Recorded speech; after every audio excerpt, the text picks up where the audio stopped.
already discussed about anatomy of SARS-CoV-2. In today's lecture, we'll be discussing about the life cycles of SARS-CoV-2. So, Bismillahirrahmanirrahim, part 4.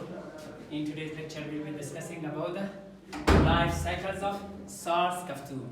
Before we discuss about the life cycles of SARS-CoV-2, it is very important to again repeat about the ways of transmission or routes of transmission. Generally, for this virus, we have got 3 ways or 3 routes of transmission. The first one is airborne. This virus remains in the air for 3 hours and travels up to 2 meters or 6 feet. Generally, this virus is transmitted by respiratory droplets from asymptomatic or symptomatic patients to non-infected person, of course by coughing and sneezing. This was the most important way, generally by respiratory droplets. The second way of transmission is contacts and or fomites. It means this virus survives over some surfaces for 3 to 8 hours, or even it lasts for 24 hours. So when we touch to these surfaces, we will get this virus easily from these surfaces which have already infected, and then we touch by this finger to our face or to our T-zone. We will inoculate this virus into the mucosal membrane of the eyes, oral cavity, as well as nasal cavity. So this was about the ways of transmission. The third phase is a fecal oral route. Finally, the baby will get this virus from her mother during delivery. Generally, we have got 3 ways of transmission. The first way is respiratory droplet, the second way is contacts, and the last one is fecal oral route. And the baby will get this virus from her mother during delivery. Generally, this virus targets, infects, and invades the lungs. Within the lungs, we have got alveolar sacs. Generally, we have got over 6 million hundreds of alveoli sacs in both lungs. Generally, we have got more than 600 alveoli within the lungs. Within this alveoli, oxygen, carbon dioxide gas exchange takes place. It means oxygen we breathe in and carbon dioxide we breathe out. Generally, these alveoli are responsible for gas exchange between breathing air as well as pulmonary capillary circulations. Within this alveoli, we have got 2 types of the cells. 2 types. One is pneumocyte type 1, another pneumocyte type 2. Pneumocyte type 1 is responsible for gas exchange, and pneumocyte type 2 is responsible for creation of surfactant. Surfactant is a chemical substance which prevents the collapsing of alveoli by reducing of surface tension of alveoli. This was about the function of the alveoli. Generally, to get better idea about the pathogenesis and pathophysiology of SARS-CoV-2, it is very important to remove one alveolar epithelial cells, and then we see how this virus infects and replicates within the virus. So right now I have removed one epithelial cell, and I put here this alveolar epithelial cell over the surface of these alveolar cells, especially type 2. We see special receptor which is called S2 receptor or angiotensin converting enzyme receptor 2. Remember, this receptor are not just limited to the alveoli. Generally, these receptors are expressed in the lungs, heart, kidney, as well as intestine. Generally, the affinity of this receptor for capturing of the virus 25 times more than the virus. So, and therefore, this virus rapidly, fastly spreads to the body and produces severe or critical manifestation.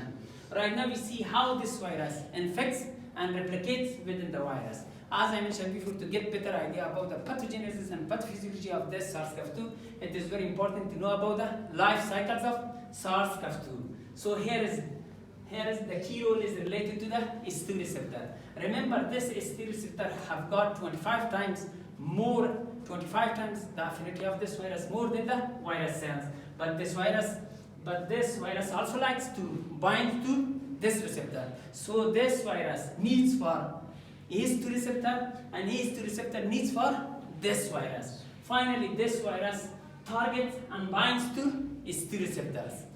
S2 receptor, as I mentioned before, the S2 spike protein of the virus has a major role in shape of the virus, pathogenesis of the virus, or pathophysiology of the virus, treatment as well as even designing of the vaccine. Right now, this virus binds to this S2 receptor.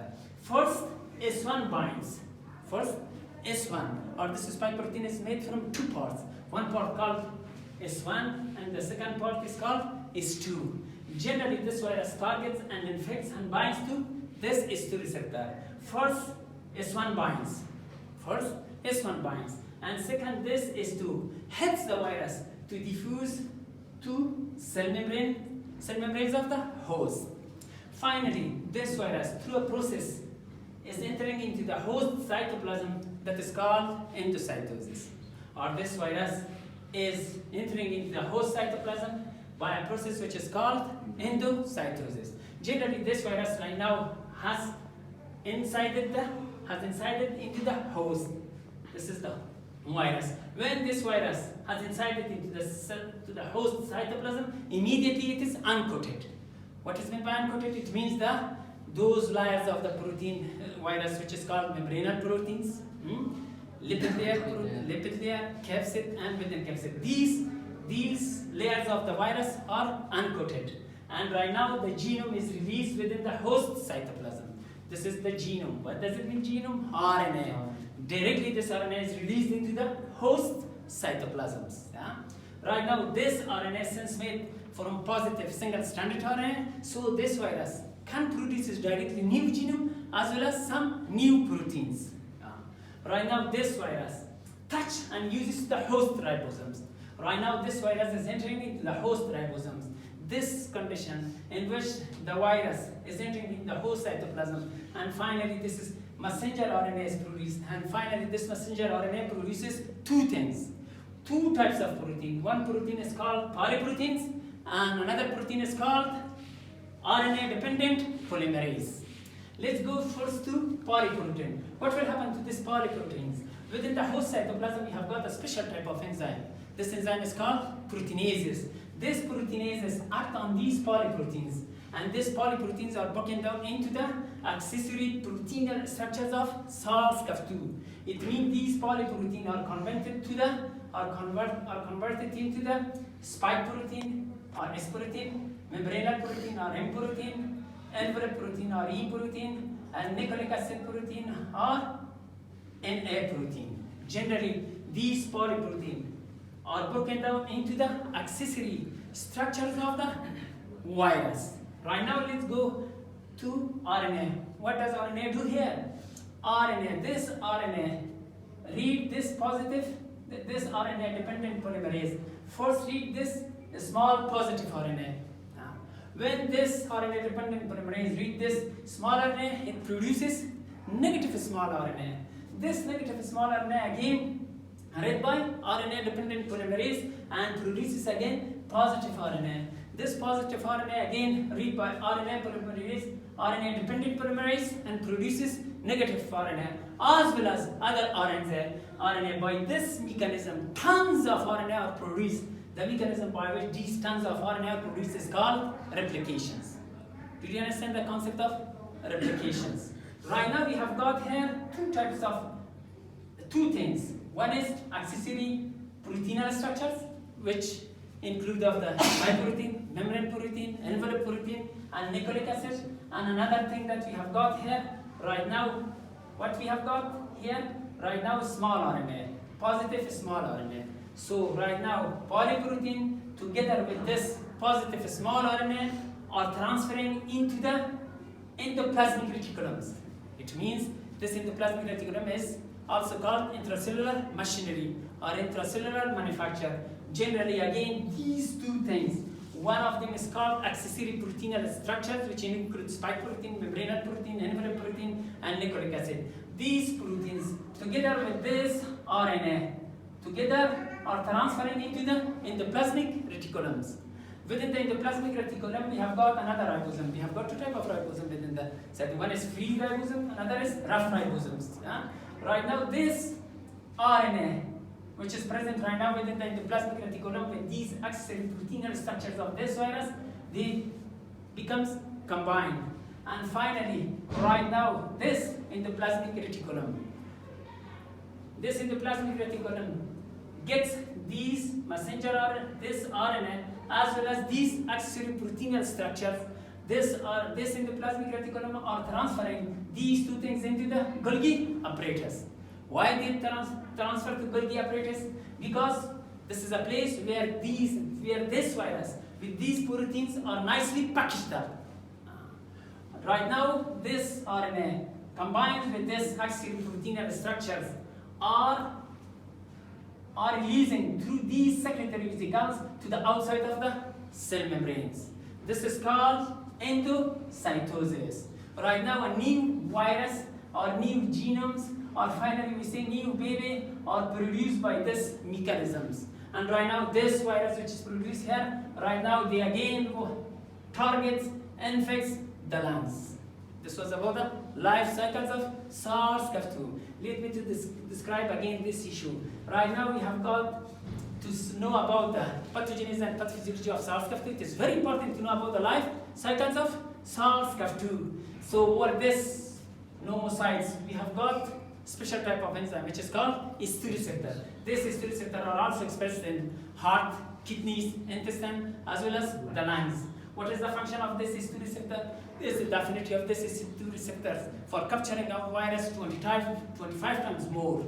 So virus needs for this H2 receptor, and H2 receptor needs for virus. So finally this virus targets and binds through the spike protein to this H2 receptor. First the spike protein binds to H2 receptor, and the H2 helps the virus to diffuse into the cell membranes. This process that the virus through this H2 receptor are entering into the host cytoplasm is called endocytosis. Right now we have this virus inside the cells. Right now this virus, once it has inside it, immediately it is uncoated. When it is uncoated, positive genome or RNA is released. Positive genome or RNA is released. Right now this is RNA. This RNA needs ribosome. So they use the host ribosomes. Right now this RNA entering into the host ribosomes. It means transition is occurring. Finally, mRNA. This mRNA which produces two types of protein. One type of protein is called polyprotein, and the second protein which is produced by this virus within the ribosome is called RNA-dependent polymerase. This protein is broken down to the accessory structures of accessory proteinal structure of SARS-CoV-2, and this RNA. This is RNA. RNA is a machine which produces right now a lot of another RNA. So right now this RNA dependent polymerase, first read a positive or a small RNA which is released here. When it reads this positive small RNA, it produces negative RNA. Again this positive small RNA read negative RNA and produces positive RNA. Like this, he produces a lot of or tons of RNA. Right now we have got here two things. One is RNA, and the second we have got this M protein, spike protein, envelope. Right now both of them together are transferring into the endoplasmic reticulum. They do here in free ribosome. Right now they are transferring into the endoplasmic reticulum. Within the endoplasmic reticulum we have got another ribosome which is called rough ribosome. So this RNA again read and this endoplasmic reticulum which is present, ribosome which is present within the endoplasmic reticulum. Right now this RNA with these accessory proteinal structures are transferring into the Golgi apparatus. Why within the Golgi apparatus? Because Golgi apparatus are the terminal station. Here they become nicely packaged. So and therefore new virus is produced. Right now this virus through these secretory vesicles are exiting from inside the cell to the outside the cell.